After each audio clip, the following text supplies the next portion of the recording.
I hope that you all have budgets, but if you don't, I hope today you leave with a budget. I hope you have a goal of what it is that you want. Welcome, Miss Denise. Any of us. She is family. She got family, and we visited with Harold and Peggy, and they had a refrigerator, and they said, Denise is the person you need to talk to. And I was like, yes, thank you, Lord, because I already wanted to do it. And so I asked her, and she willingly accepted. So I want to thank you so much for coming. She's going to tell you her background, and then we'll get started, okay? Can we offer a word of prayer? Yes. Okay. Father, we are so grateful. We know that you care about every part of us, dear God. Anything that we're concerned about, you're concerned about too. And Lord, we know that you are concerned about our spiritual health and our physical health and our mental health, our social health, but also our financial health. Yes. Lord, you don't want anything to cause us strain or stress. You don't want anything to make us feel oppressed or in bondage, dear God. That's not the life you intended for us. And you also said, oh, no man anything, and so, but to love him. And so we pray that that will be all of our reality, and maybe it is some of ours already.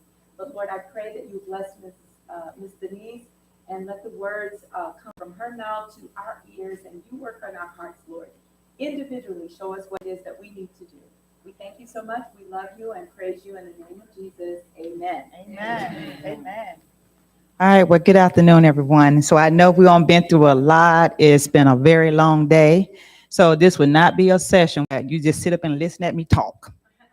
It's going to be interactive, because this is a very, very important topic.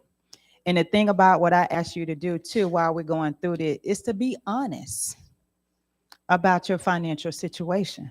A lot of time we don't even like to address it and think about it. You got some people who probably never go to the mailbox and pull out bills.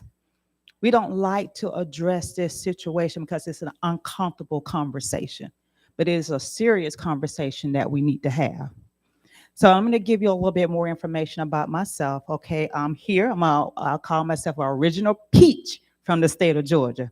Been here in Georgia all my life. Born and raised here in Georgia, so I'm very proud of that. Okay, and so I went to college at the University of West Georgia in Carrollton, Georgia. I graduated from there with my Bachelor of Management there. And while I was telling some of the ones earlier, I have worked with the federal government over 29 years. In various positions in HR, financial management, and HR specialist and retirement counseling. So that's my background. And also I have my professional certification as an employee benefits advisor with the Department of Defense. I worked at various federal agencies such as EEO at Fort Mac when it was still in existence. I worked for the Federal Deposit Insurance Corporation. When you go to the bank, it says insured by FDIC. I worked for them. And then I went over to CDC, Centers for Disease Controls and Prevention. I worked for them. And then my last federal job was the U.S. Agency for International Development, which is called USAID. That was one of the agencies that's been on the news. One of our first agencies that got shut down. So I worked for them. And because I've been doing this thing called a budget, praise God, when all this craziness started going on with the federal government, because I've been planning for my retirement for 5 years. So when all this nonsense came about, I was already prepared. So when they offered me that opportunity for early out, I was financially prepared to do it, so I was able to walk and didn't miss a beat, praise God. And now they had to call me back. I want to retire.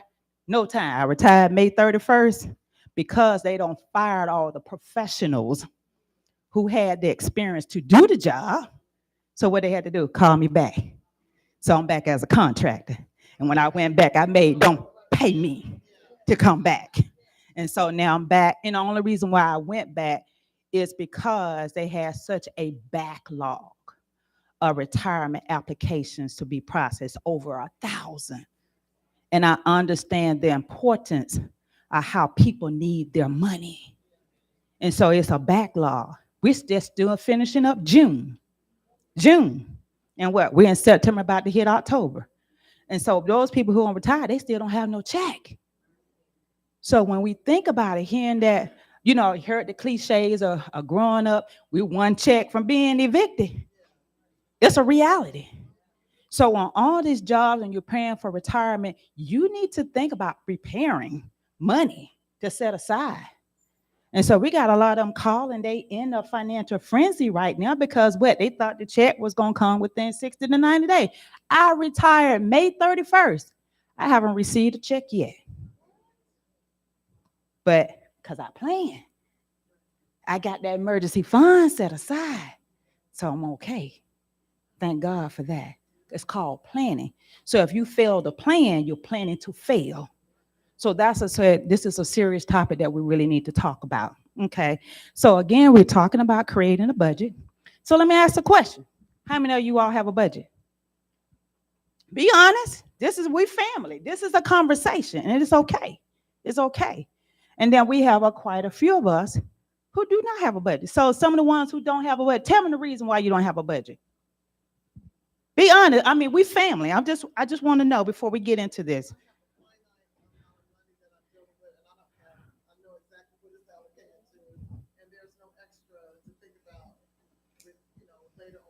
Okay. All right. Okay. Somebody else? Give me a reason. I just want to hear a couple of reasons before we go into it. Go ahead.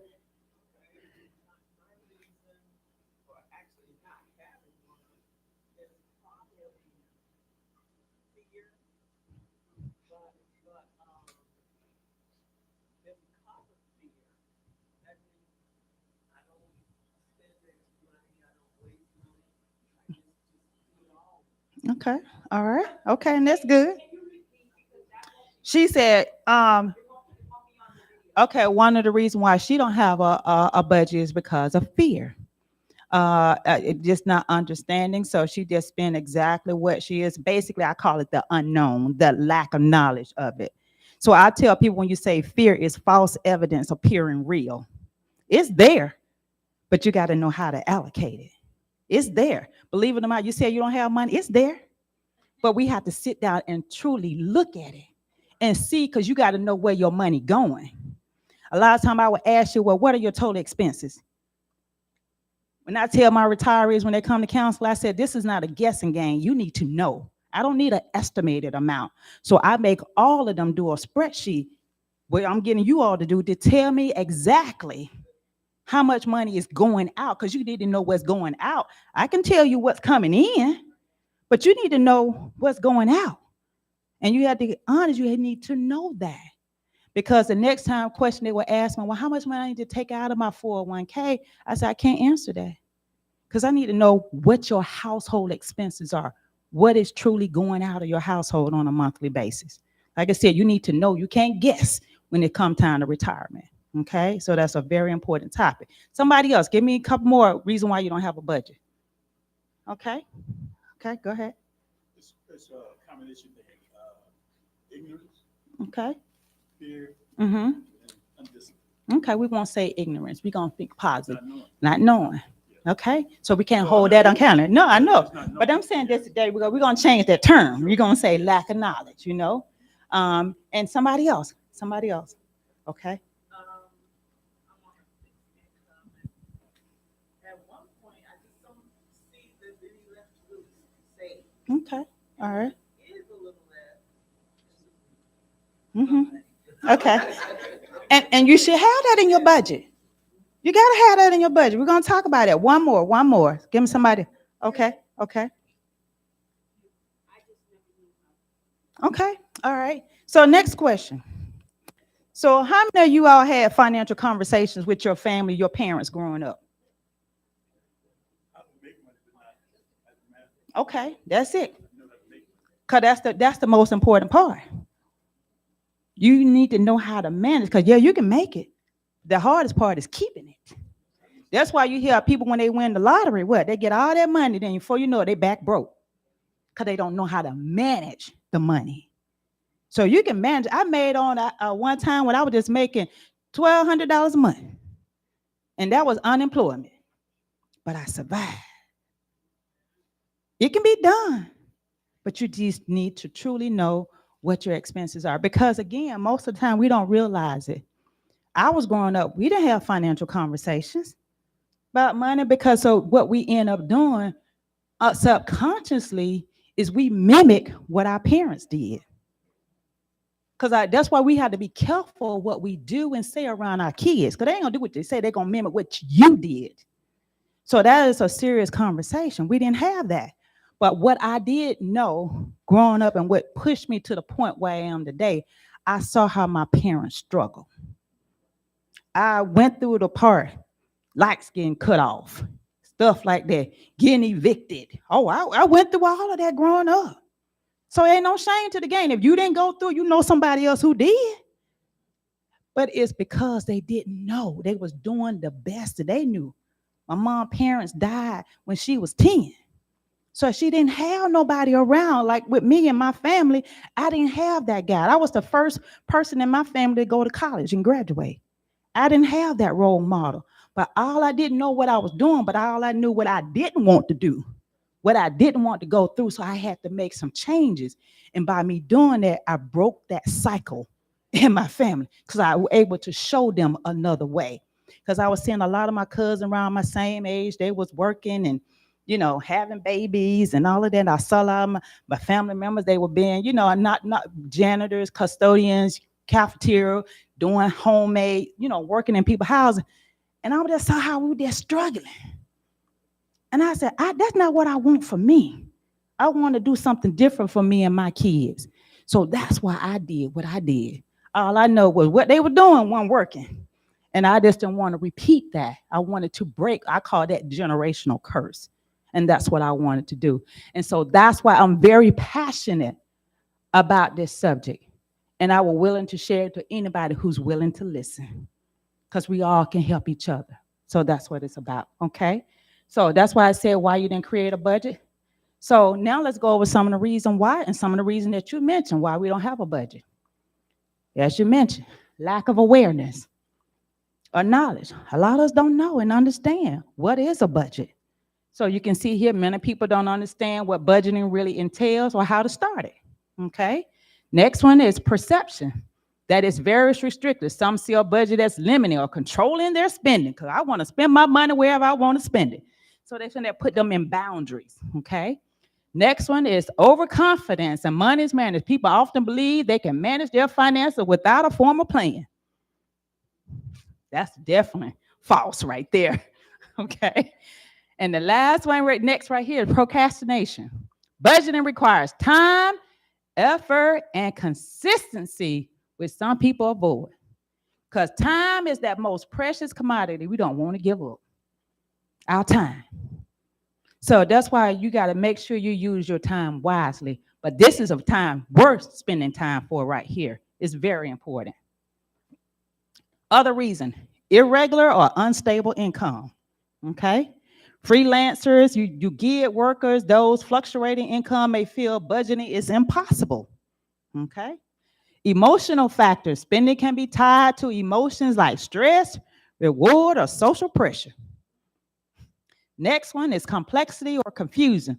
Some think budgeting is too complex, especially if they have multiple bills, debts, or income streams. I don't care how much money you make, you still can budget. You'll be surprised what you can see how you can move things around to create a positive in your income, okay? Next here we have past negative experiences. People who have tried budgeting and failed may become discouraged. Lack of motivation without clear financial goals. Some may see no reason to budget. Some say, since you don't have no extra money at the end, why I need a budget? Because I don't have any extra money, So that's one reason. Cultural or social influences, okay? In cultures or social circles where spending freely is normalized, budgeting may seem unnecessary or even shameful. Some people say that as a bad word, budget. So one thing you want to realize, I tell my friends, even my sons, all you got to do is look at your circle. Your income is your circle. Look at your 5 closest friends. Look at your income or your 5. That's your circle. And if you're the smartest person in your circle, you need to change your circle because you ain't growing.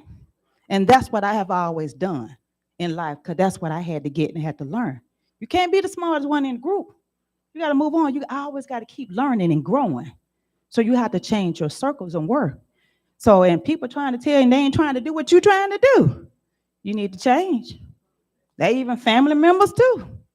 Because some of the ones in your circle, they ain't all for you.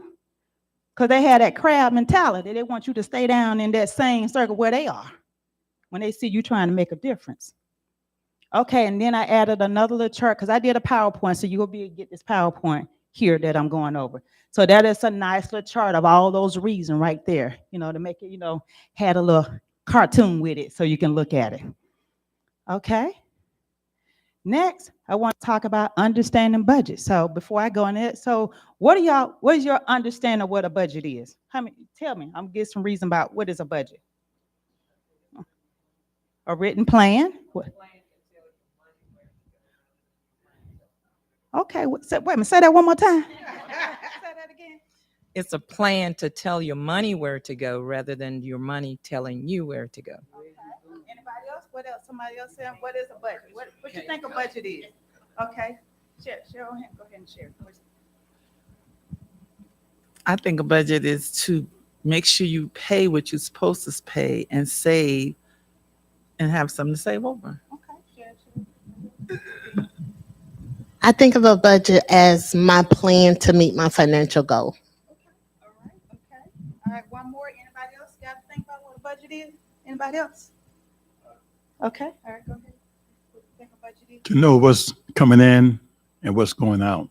Okay, all right, okay, great. So all of those are good answers in line with what a budget is.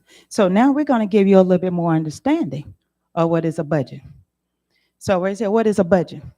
It is a plan for managing money over a set period of time. Okay? It tracks your income, money coming in, and expenses, money going out.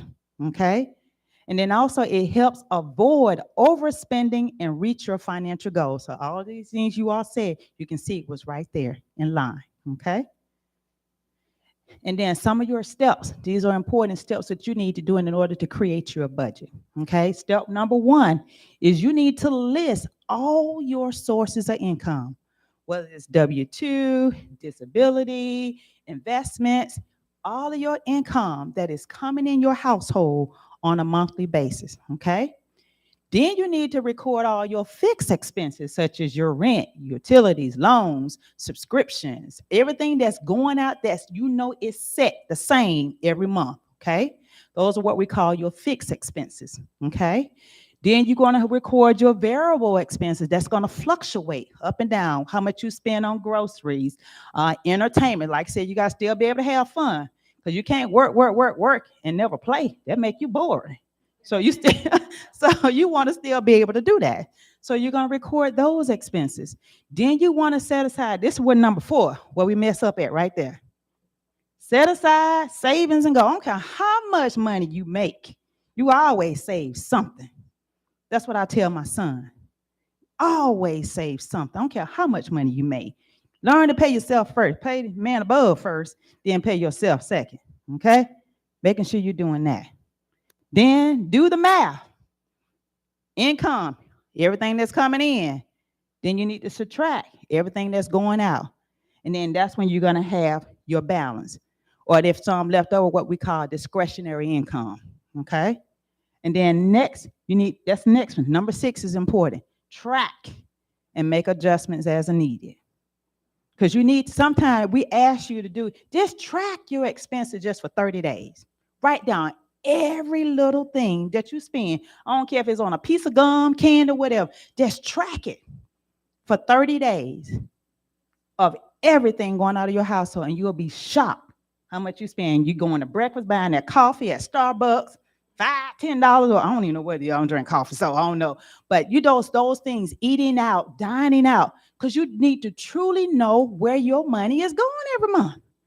And then once you look at that, it's something about seeing it in black and white that gives you that shock factor.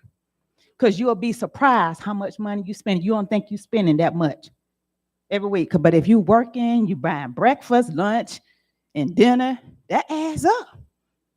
You'll be surprised. Gas and everything going here, all that adds up. But you need to see it on a monthly basis to get a true, accurate number, okay?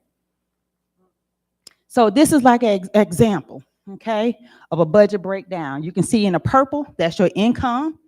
So for example, in this example I'm gonna do, it's gonna be close to $3,000. We're gonna use 3,000 as your income coming in.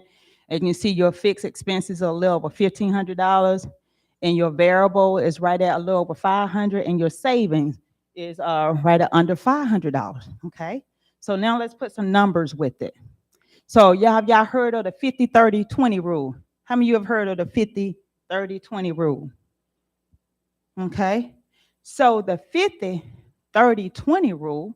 So what do you think what the blue is? What you think the blue is? Okay. Okay. All right. What you think? Let me give you 3 categories: needs, wants, and savings. So that's what we're gonna think about: needs, wants, and savings. So what you think the blue area is? And you said need, some said need, some said wants, right? Red area. Okay, in the green area. Everybody know that because everybody don't want to save, right? So we know that's the smallest one. So that was easy, right? The green. All right, so let's look at it. So what it is, this is the rule: 50% should be your needs. These are your essential expenses like your housing, utilities, grocery, insurance, transportation. 50% of your income should go towards your needs, okay? 30% should go towards your wants, because again, those are your lifestyle choices. You're dining out, entertainment, shopping. Like I said, you can't work. If you can't enjoy some of what you work for, you ain't gonna want to do it. You can't work, and never enjoy it, okay? So 30% of your income should go towards your wants. And the last one is 20%, that's your savings. So that's your savings and debt repayment, financial goals like your emergency funds, retirement investment, extra debt payments. So how many of us have like an emergency fund? Good, I'm glad to hear that, okay? So let's look at an example. So if your take-home pay is $3,000 a month, so you do 3,000 times 0.50, so 50% of your needs should not exceed $1,500. And you're going by this rule, okay?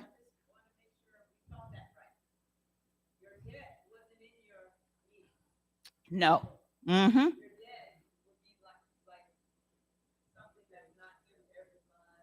Mm-hmm. Yes. So, but that your needs is what, like I said, the regular fixed expenses. That's your fixed, like I said, again, your mortgage, your rent, your utilities, cable, set, those things that you pay almost the same amount every month. That's fixed. You know, like clockwork, that's gonna come out every month. So those are your needs, okay? And then like we said, the wants is like your entertainment, your vacation, things that you want to do. Like, again, you got to have a little fun. So you want to factor that in as well. It is a debt. It is a debt. But see, your credit card is not fixed, right? Because that's going to be based on how you charge on it. So that's one of your variables. So that's going to be, like savings and debt repayment. You see, like that, it's in there. But that's not a fixed expense. It's going to fluctuate based on how you use your credit card. But those fixed expense, like I said, is your mortgage, your gas bill, your light bill, cable, any regular subscriptions that you pay. Car insurance, car notes, those are fixed, okay? And then, like I said, then you said your savings, again, be roughly 20% of your income. Needs. That is a need. That is a need. So you want to factor that in. So those are expenses. Again, that's a guaranteed expense you're going to have every month, okay? Yes. Yes. And a lot of people, if you can't do it, well, I initially started and did my sons, then when you do your budget, we have envelopes. I say once, I say $200 a month. And I put that cash in there for $200.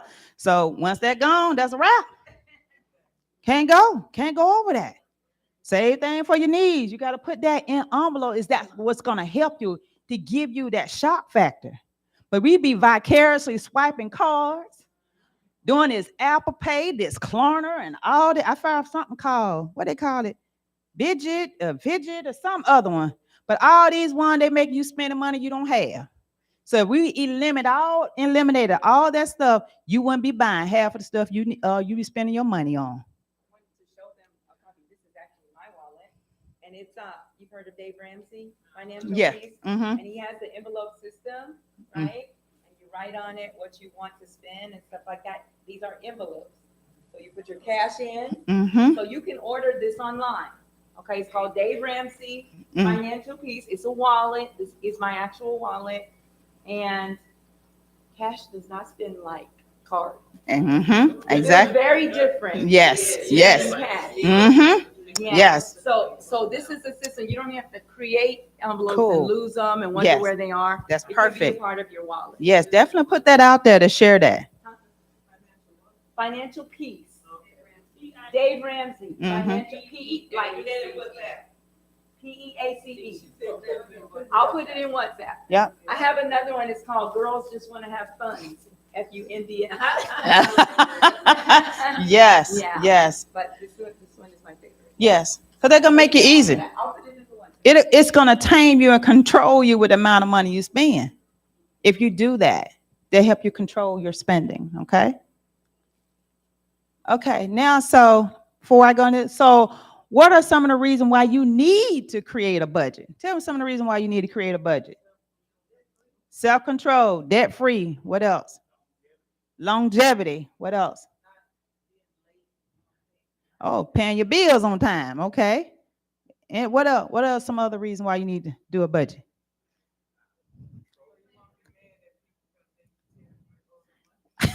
Control. What was your plan for your vacation? Yep. Stability. Okay.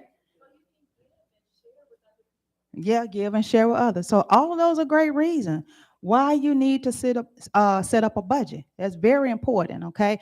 My favorite thing that I always tell my sons, and it just like goes. I said, because you need to set up the budget because it gives your life direction. It's going to give you direction of where you need to go, where you need to make adjustments. So that's what I look at a budget. So here are some of the reasons. Again, it helps you what? Take control of your money, letting it control you. You take control of your money. So a budget makes your money decision deliberate instead of accidental. Okay, you can be deliberate about it. So example, you need to sign every dollar a job to avoid what? Surprises. Okay, so a quick action, track every expense for 30 days. As I mentioned earlier, you want to track everything that's going out of your household for 30 days and put it in the different categories so you can see where your money is going. Okay, then what? Avoid overspending. If you do that budget, that's going to help you avoid overspending. So it exposes what? Impulses. Because we do it, we see that commercial, somebody, so-and-so got this. We go on Amazon, don't mess us up. Don't mess us up. I got girlfriend be hiding boxes from their spouses and everything. Because they ordering everything on Amazon. Don't mess us up. Okay? So, but that's going to help what? That impulse spending. Like I said, reoccurring leak subscription. A lot of us probably got subscriptions coming out of that check. We don't even know. Or out of our bank account. We don't even know. Barely using. So, but you got to look at that because that's a recurring debt. And if you're not utilizing, get rid of it. That's putting money back in. But if you don't never pay attention and write it down and notice it, you forget all about it. Okay? So, example, if you have $25 monthly on streaming plus $15 an app, that's $480. Restricted. So again, you need to review your subscriptions and cancel unused one. Let's do that all the time. A lot of my sons, you sign up for Hulu, Netflix, and all that. If you ain't using it, cancel it. Because that's why I say you can find money, but you need to write and see where your money is going. Then you can look at it and see where you can make adjustments. Next one, save for goals. So again, we budget. When we want to go on a trip or cruise, we know how to budget and get that money for that, right? Do your finances the same way. It's about you just making it up in your mind that that's what you want to do. It's all about a choice. That's what it is. And I tell my sons and everybody else, you are where you are today because of the choices you made. Not nobody else, but it's a choice you made. So it's up to you. It's a mental thing. You make that decision, okay? So it helps you create steady saving goals, like for vacation and retirement, okay? Example, saving $150 a month, that's $1,800 for your vacation, okay? In 12 months. Like I said, we want that cruise, go somewhere, we find the money. We find a concert coming up. How many people spent that money for Beyonce? Beyonce, all that, $700, $8,000. She got her. Why I'm gonna make that investment? I see that's an investment. I can and put that same money in something else and get a better return on my money. I'm sorry, I just didn't do it. I couldn't do it. Okay. And then so a quick action: automate separate goals accounts. So what I would do, I already have like what we call a financial allotment used to come out of my check, because a lot of times it's kind of hard for us to physically put money in our savings. So I would have it set up as a financial allotment to automatically come out of my checking account. And I had it in a separate account somewhere else. Not with my same money for my household expenses. I will put it in a separate account somewhere, even with a different bank. So I would have quick access to it and have it set up automatically. Just come out of my paycheck to go in there. And then where's one of them things, out of sight, out of mind. But if it's right with your regular money, you looking at that, temptation is there. You'll spend it. So I do it that way, okay? Next one is to pay off your debt faster. You know, it's going to help you with that, paying off your debt. So your budget shows extra cash to accelerate debt payments. So what I did when I was trying to pay off my debt, I had was a sheet with all my credit cards, look at them expenses, APR rate. There's all of them over 19%, 25, 27, 30, some of them. So all of that, I will put those rates on there. What I was paying out, look at the one with the highest rate. Then I look at the one with all the balances. And so sometimes I will go ahead and pay off the smaller one first, because if you just stick with the highest one, it's like you ain't making a dent in it. So I would start with the lowest one first. So when I pay that off, and I still use that same money, then I apply it to the next one. Do that and apply it to the next one. Because what, you already don't got used to that income, right? Your lifestyle is already set. So you just reallocating the money. So that's what I did in order to get out of debt, okay? So you can see here, if you had a free $200 a month to pay off a $5,000 credit card faster. So use the snowball or avalanche strategy. Again, you're dumping all that money into the other one to pay it off. And then you feel like you're doing something. When you start paying the credit cards off, doing it that way, you say, okay, yeah, I'm one more step closer to getting out of that. What I call it financial freedom. Financial freedom.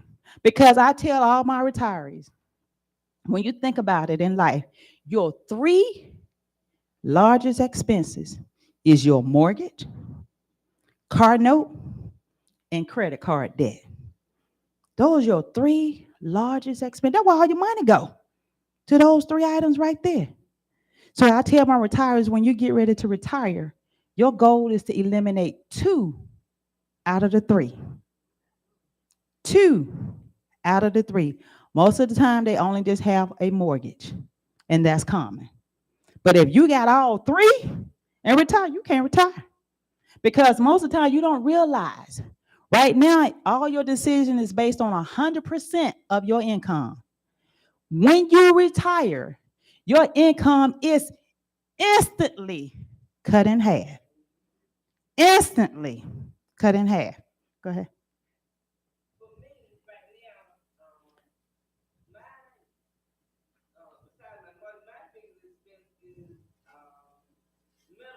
Oh, yeah.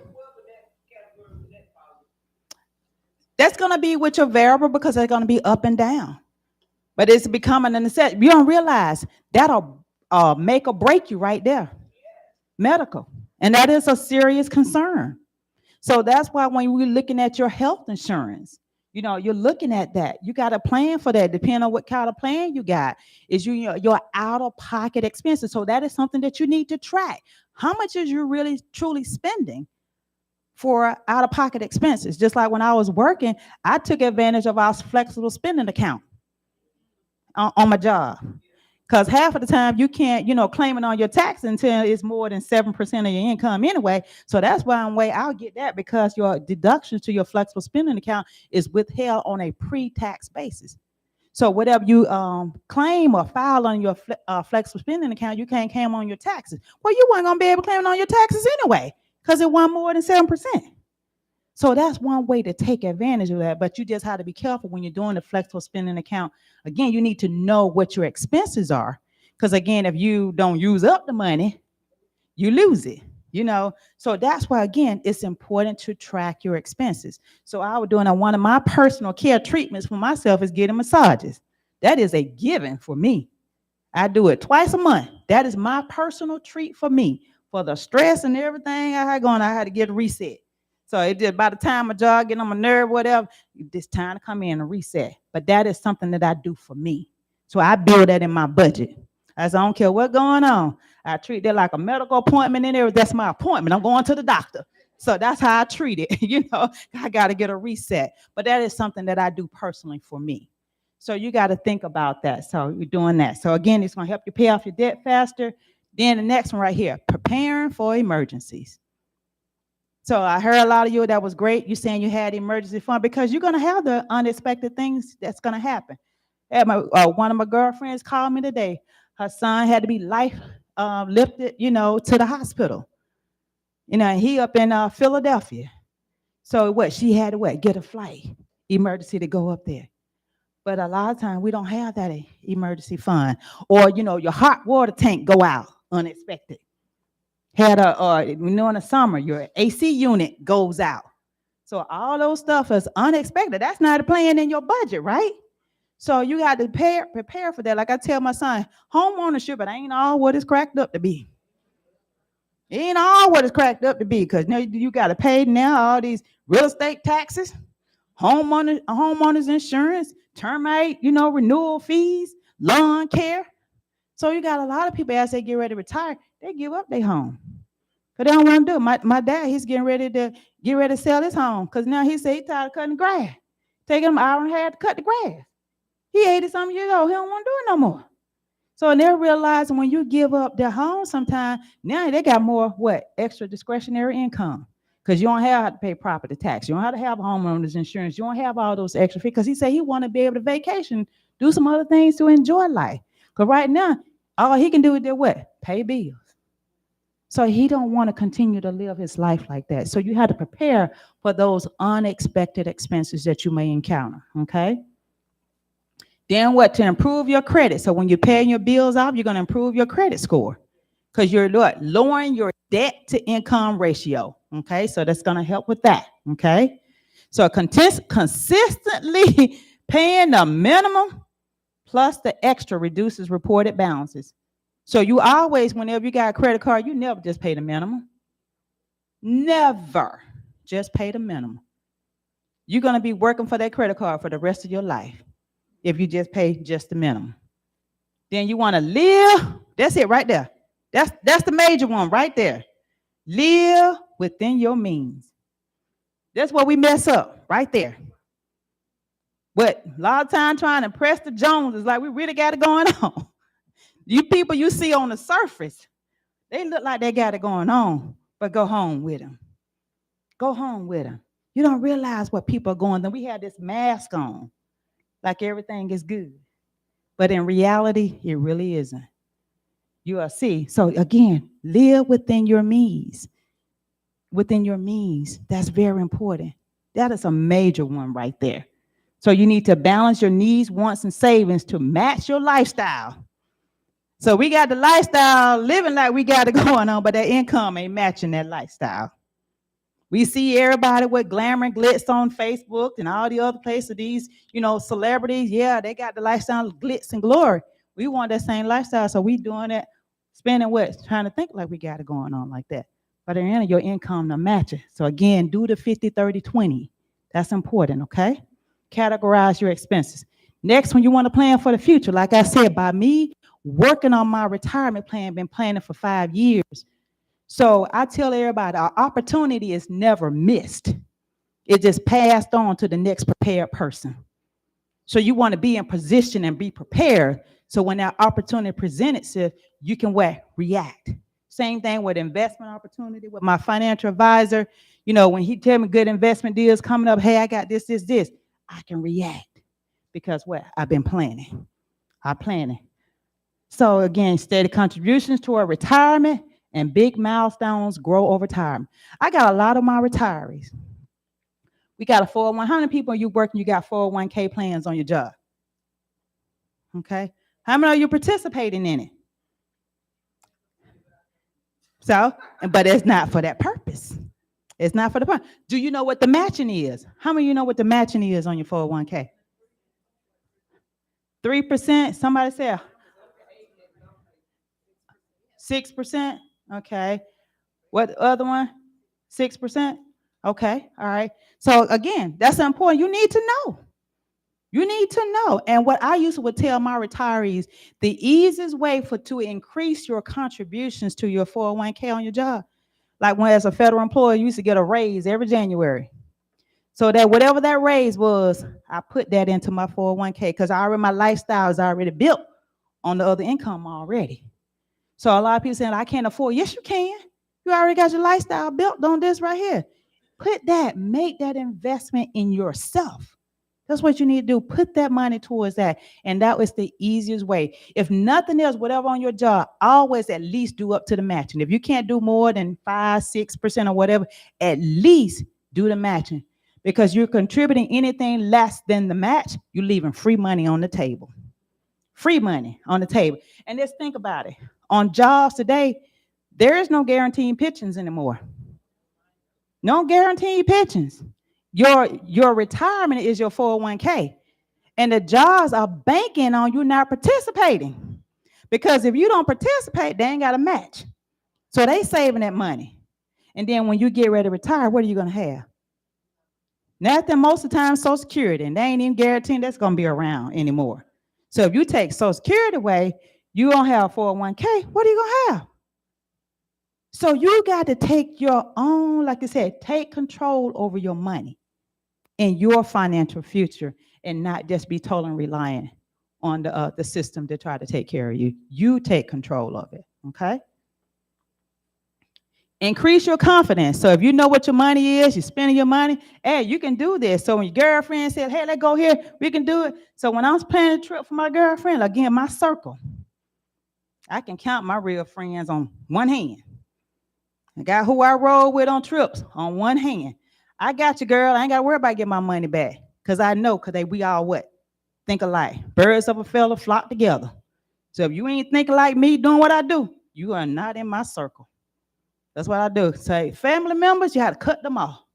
My biggest problem, the reason why I have time, my debt is because of family. Because of family. Bro, lend money to them, they don't pay you back. But they going on trips, vacation, everything. How you going somewhere and you still owe me? We got them all in our family, right? But like I said, if you don't lend out money that you're going to need back. So when you lend it out, you consider it a donation. But if you're going to need that money back, don't lend it out. That's how a lot of families broke up, relationships, everything bad now. Because over money. So if you're going to need it back, don't do it. Don't do it, okay? So this is just a quick synopsis of all those reasons I just mentioned before.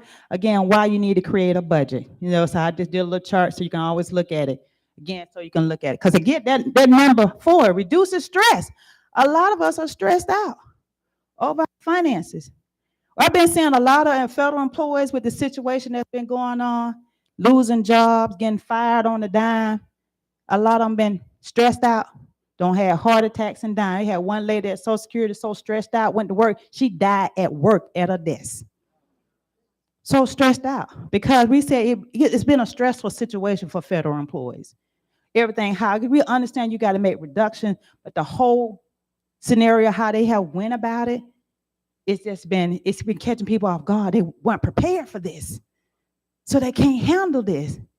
You seeing, again, they stress. A lot of people have been committing suicide over this because they can't handle the stress. So, but if you're doing this, putting yourself in a better situation, then you can avoid that. It is a serious topic, and we need to really think about it, okay?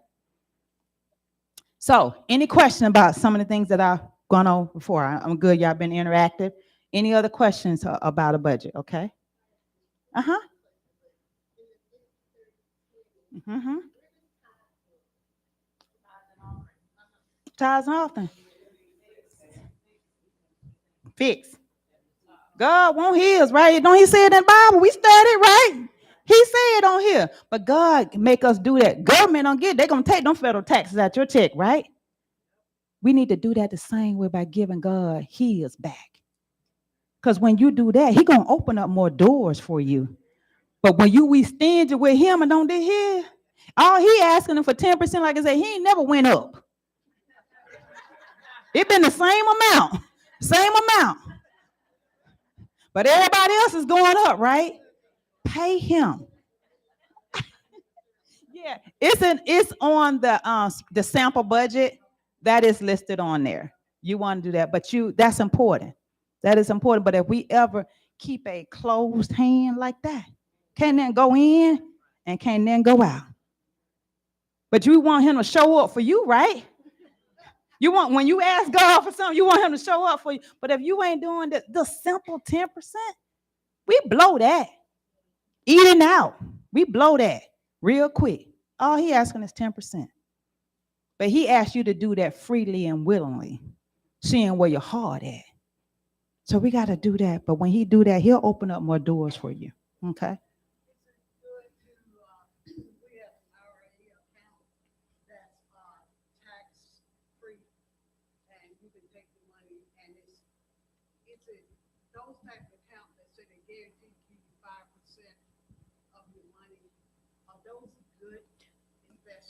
The Roth RA, okay, so that's a good question. She was just saying, are Roth RAs good investments?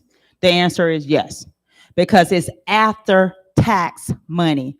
Because you putting money in that account after you've already paid the taxes on it. So when you get ready to withdraw that money, you don't have to pay taxes on it again because you already paid it up front. But the thing about when you get in those Roth RAs, you have to maintain them for 5 years. 5 years before you can start taking anything out. It's a good investment. I have Roth. I do the traditional and the Roth on my job. And so as I got older, I started chunking more of my money, 100% going in the Roth, straight Roth. Okay. So even if you just do $5, $10 in the Roth, you need to just open it up to establish, because that 5 years start from the first date that you open the account. So that's when the 5 years starts. So put it in there. And so when you get ready to take it out, a couple of years or now, you're going to be aware the tax are going to be higher as you later in the years when you get ready to retire. But when you take it out, you don't have to pay taxes on that money anymore. So those traditional accounts where you're getting your tax advantage now, we'll call those what? Tax deferred accounts. You ain't paid taxes on that money yet. That's what most of them were, your automatic investment going to those tax deferred accounts. And then later on in years, when you take that money out, you're going to pay higher taxes. Because when you take it out, they're taking 20% out on the top. Instantly, 20% out. But if you go ahead and pay the taxes now, then you got to worry about that when you get ready to take it out. So yes, they are but you got to look at those companies and see what they're investing your money in to have that guaranteed 5%. So it just going to depends on how your money is invested. Most of the time, it's always that risk. When you're doing that, there is a risk to the market going up and down. But the key to when you put it in a Roth, you got to think about saving for retirement. So you got to be able to weather the storm when the market goes up and down. A lot of panic. When they start seeing a market going down, we want to pull the money out. So you're making and start that investment early, showing that, then that's going to make a difference for you. So, but yes, it is a good investment. Okay. Mm-hmm. What are the rules on continue to contribute to the RA, Roth RA after retirement? Long as it's W-2 income. It has to be earned income. in order to contribute to a Roth after retirement. That's not earned income. Anything you're getting a 1099, because you know that you can put some of that on there, but W-2 income.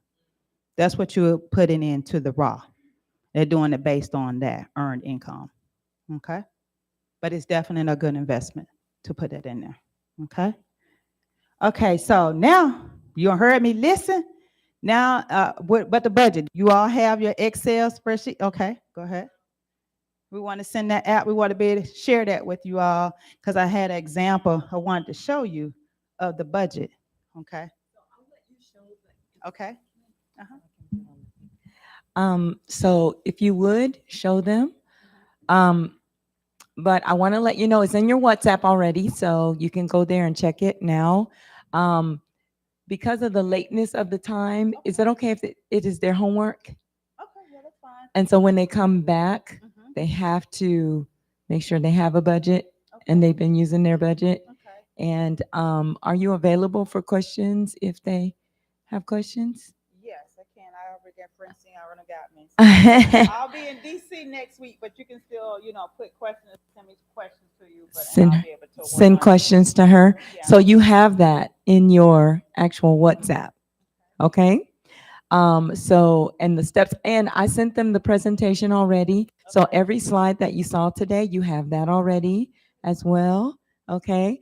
There are 6 steps, and I think it will be simple if you follow those steps. Okay. Starting with finding all your income sources and writing that down. Okay. So if you could bring it back up. The first one, this is the budget. If you can make that a little bit bigger. With the budget here, I pretty much have put, this is your monthly budget. I put in like some of the regular expenses that you're going to encounter to make it a little bit easier for you. All the formulas and everything is already built in there. And what you got 2 columns in here, you got your projected costs, and then you have your actual costs of what you actually spent. Up at the top, you can see your projected income of what's going to be coming in on a monthly basis, and then what's your actual monthly income that actually came in, okay? And then like you see here, got your fixed expenses such as your mortgage, rent, cell phone, cable, water, alarm system, gas, lawn care, renters insurance, homeowners association, furniture. Then I got a lot of little extra categories where you can change it. So all those in sales, you can type over what fits your expenses, okay? Then you have your transportation costs, car insurance, fuels, car repairs, parking, tolls, any of those, okay? Then you have your insurance, health insurance, life insurance, disability, long-term care, dental and vision. That life insurance should be a fixed expense. I tell my son, last thing I say, want to see is don't GoFundMe's. No GoFundMe's. I mean, we laugh, but that's a serious topic. Because I said the last thing you want to do is put that burden on your family. They already grieving. Should be a fixed expense. So I said, if nothing else, just leave enough to what? Bury you. I ain't trying to make you rich. I'm just trying to leave you enough to bury you. But a lot of us, our family don't have it, and we go in debt trying to bury somebody. You ain't got that. Oh, we find some of us, we got different opinions about cremation, but you got to be real about this. If you don't have the money, you can't outrule that option. If you don't truly have that money for it, but a lot of us go in debt to do that. Okay.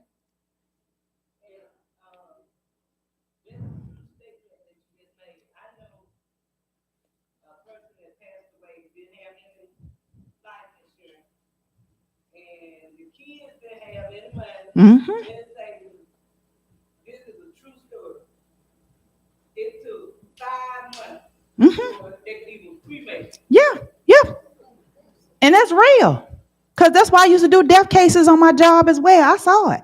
We had one of our employees laid up in the morgue for a month. And then while the family argued over it because she had remarried, okay, and the husband, because he been living with his wife, and she said she wanted to be cremated. And then them adult kids who ain't had no communication with their mother said she wanted to be buried. So they arguing back and forth for over a month. Had to go to the judge and make the decision. whether or not she can be buried or cremated. So, yeah. So you got to think about it. We have people that do that. Exactly. She said she's donating her body to science for free. Then you don't have those expenses. So, but those are true stories that people and families are having to deal with. Like I said, I got everything spelled out, ABC, telling my son exactly what I want to happen to avoid that. But this is just was a chart for your expenses so you can see that. But again, you put those in there and it'll balance it for you. Switch to the other one real quickly and then we'll be done. I have a living trust, and you can have a living trust as well. You can, and the conference does that for free. Okay, they do your living will for free, and then they do, I think, 50% on your living trust or something like that. Okay, so keep that as an option. Living trust. Oh, in this conference of Seventh-day Adventist, it's Georgia Cumberland that does that. I don't know if all the conferences do that. I'll check into that though. Okay. And we'll talk about that, the living trust and why we need to have that. So everybody knows what to do. I'll plug in one other option. People don't realize it. If you are part of a credit union, they give you a discount on getting a will or trust and everything as well. They're promoting that you at least get 20% off on the cost of the different companies. So if that is another option as well. Yep.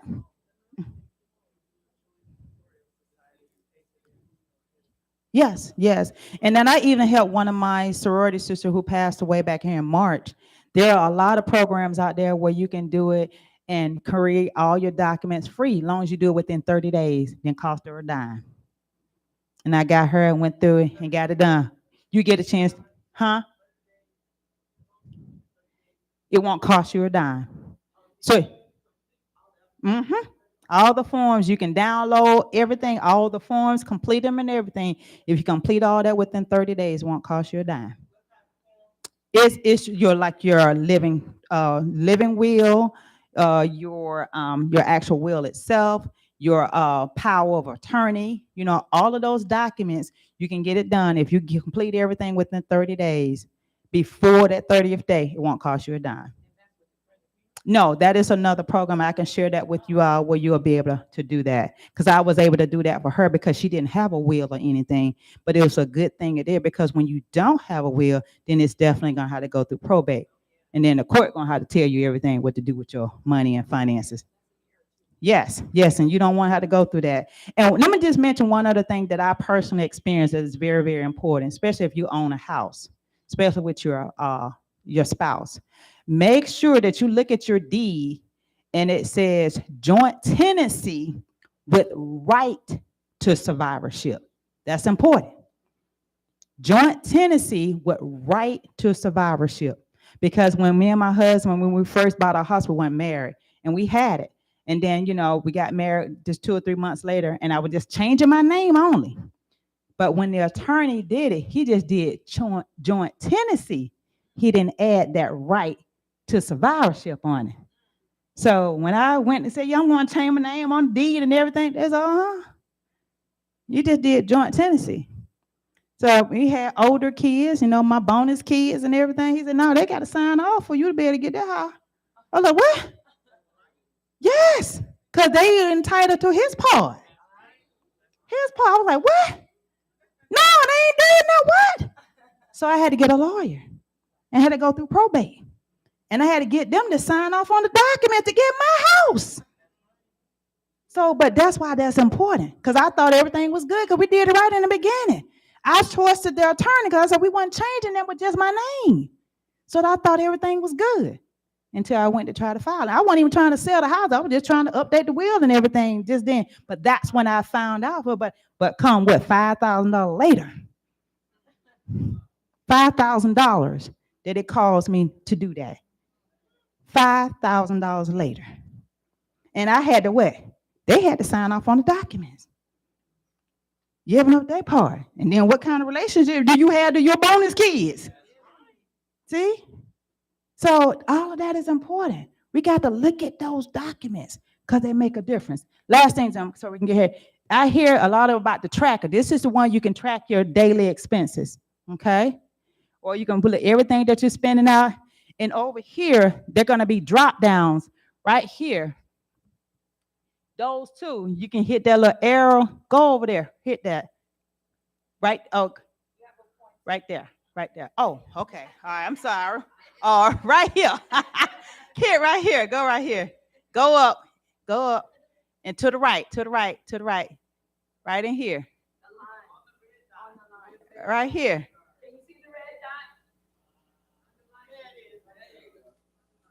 It should, it should have a drop down. You click on it, and it'll have all these categories right here for you. And then you should be able to select it. It's right in here. Okay, well, but that's where it is. It's right in here. When you click on, I was trying to, not there. You got to be in the spreadsheet itself, right here.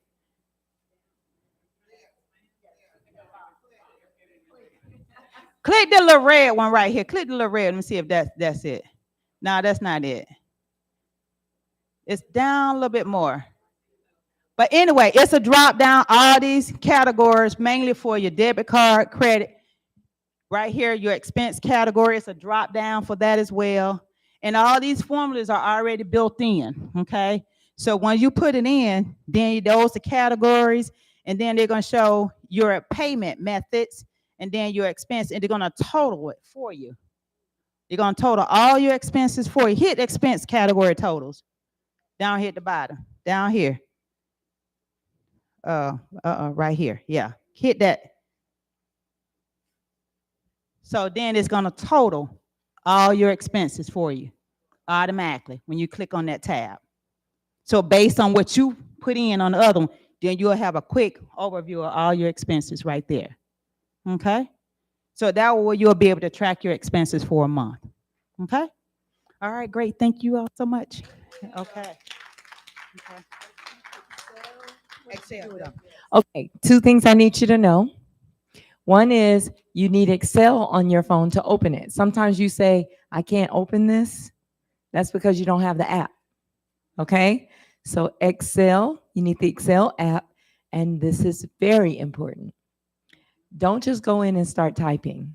Okay? All of us have the same link to that same one. So if you put all your numbers in there, all of us are going to see all your numbers. Okay? You need to make a copy of it, save it, and put your name on it. Okay? So this is your budget, but you need to copy it and save it with your name on it. Okay? Yeah, try not to do it on your phone. Okay, you want me to email it? Yeah. Okay, but even if I email it, it's still a link. Okay. So when you open it up to the document, then you can download it and save it directly to your computer. Correct. Okay, so I'm gonna email. But if you download that one, it's blank.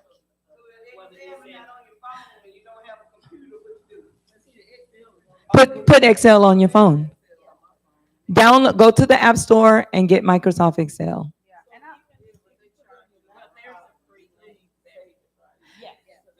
You have to save it, whether it's on email, whether it's on WhatsApp, whether it's on your phone, whether it's on your laptop, your desktop.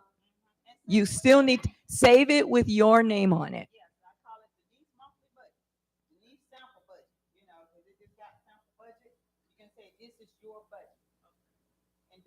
And on there too, with the budget, you can copy. That's another thing I can show you how you can copy or create a new tab Right. for every month.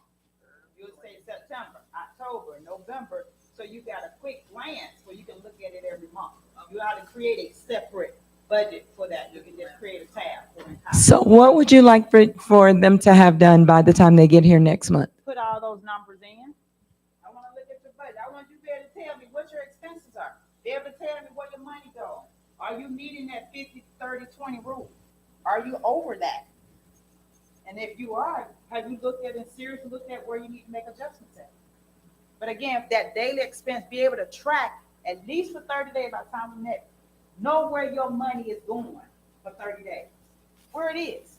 You shouldn't have to guess and speculate where your money is going. You need to know where your money is going. like I said, you can reel with that dining out. People do sometimes $200-$300 eating out every month.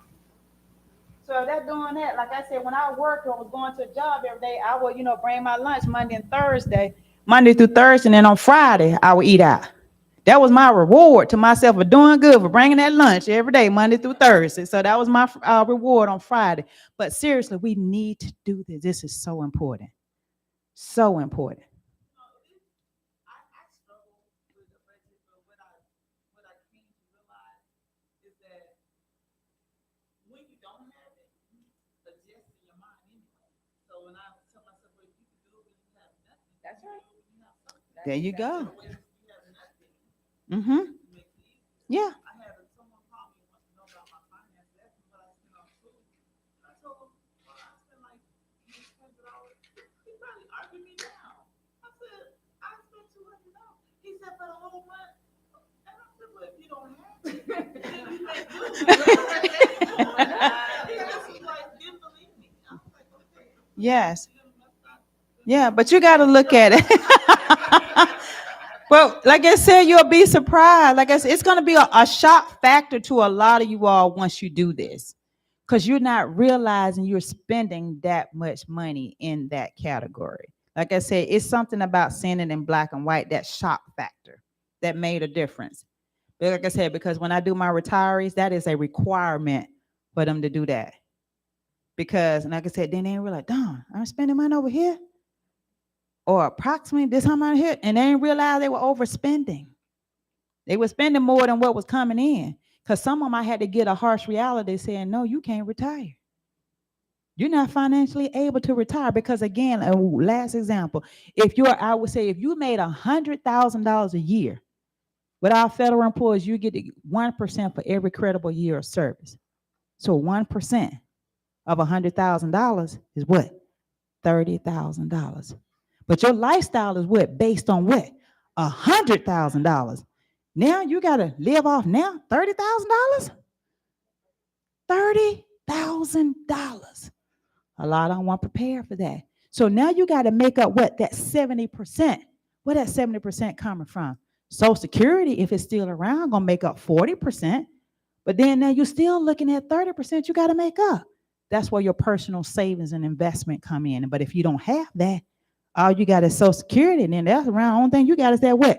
30%. So that's why I said, when you get ready to retire, you cannot have all three of those debts. You are not going to make it. And I had to have that harsh reality to a lot of my retirees and said, hey, you cannot financially afford to retire. Because now, again, you spending a lifestyle balling $100,000. Now you got to adjust on $30,000. That's a big adjustment. Big adjustment. Someone will make this bad mistake. You right here in retirement and go buy a house and get a 30-year mortgage. I had someone do that. And then they say, you can't retire. And then you say you can't retire. Why? Because you just made that bad mistake. But I said, how I was able to do it? Because I thank God I'm debt free. No mortgage, no car note, no credit card debt. So when that opportunity presented me, what? I was able to react because I've been planning for this for 5 years. 5 years. 5 years. Again, an opportunity that never is missed. It just passed on to the next prepared person. So it's up to you. Again, it's a choice. Creation life. What's that? See? Choice. That's what it is. Do you want financial freedom? It's up to you. It's a choice. Thank you. And let's not forget that discipline, and it's going to take some discipline, is choosing between what you want now and what you want most. You got to make a choice. What I want now or what I want most. Maybe we could do that too. Maybe they could have some financial goals. Okay? And one other thing, I tell my retirees that either you make the sacrifices now Make them now or you won't make the sacrifices. or make them later. But you're going to do it. But you got to choose when you want to do it. That's right. Okay. Thank you so much, Denise. We appreciate you so much. All right, guys, I'm going to give you a 5-minute break. You can use the restroom. You can take some water, and we're going to do a